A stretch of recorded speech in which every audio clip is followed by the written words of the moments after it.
네, 조선비즈 독자 여러분 안녕하세요. 저는 제주특별자치도지사 원희룡입니다. 반갑습니다.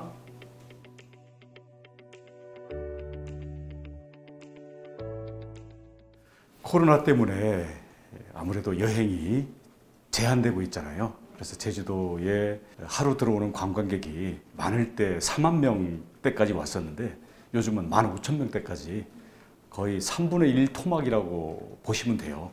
그러다 보니까 많은 관광지라든지 또 관광 관련 음식점이나 숙박업 등이 아무래도 손님이 줄어들어서 기본적인 그 매출과 경비 충당이 안 되고 있어요. 우선은 생존을 해야 되기 때문에 저희는 그 재난 긴급 지원금을 특히 매출이 급격히 줄어들어서 고정비용 때문에 어려운 관광 분야의 자영업자, 소상공인들 중심으로 해서 많이 지원을 하고 있어요. 그래서 이 시기를 잘 넘겨야 되겠고요. 또 관광객들이 오셨을 때 또 코로나 방역이 잘 지켜지는 그런 여행이 될 수 있도록 저희들이 방역 지원이라든지 그와 관련된 어떤 정보 안내 이런 점에 대해서 노력을 하고 있습니다.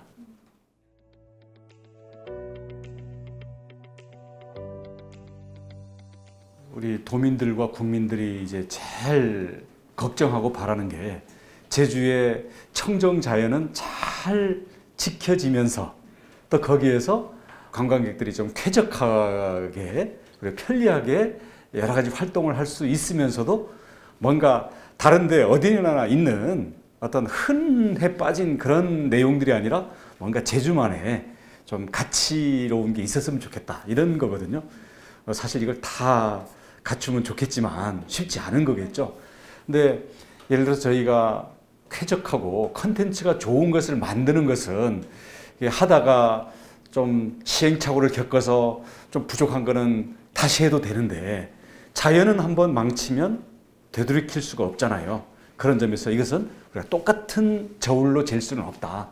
그래서 청정 자연을 지키기 위한 것은 좀 더 엄격하고 신중하게 그렇다고 해서 어떤 개발도 안 된다는 게 아니라 청정 환경을 지키는 기준에 대해서는 저희들이 예측 가능하게 명확한 기준을 제시하고 그 이후에 투자라든지 사업이 진행될 때는 일자리 창출에 어떤 기여하는 거라든지 이런 점들이 되면 좀 가점이 되겠고요. 그런 점에서는 제주의 환경을 지키면서도 제주의 관광 상품들을 좀 더 가성비 높게 쓰겠다.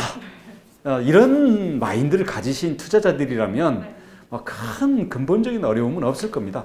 문제가 되는 게 과거에 땅값 쌀 때 대규모 토지를 매입해서 숙박시설을 만든 다음에 분양해서 그 이익을 가져가는 그런 방식의 투자, 특히 이게 중국 자본이 많이 했었거든요.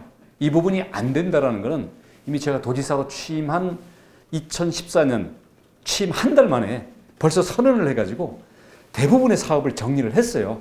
그럼에도 불구하고 좀 더 성격이 조금 더 복잡한 많은 사업들 내지는 오래 끌던 사업들이 남아있던 건데 그런 사업들에 대해서 이번에 아무튼 통일적으로 정리를 하는 그런 걸 이제 송악선언으로 한번 한 거죠.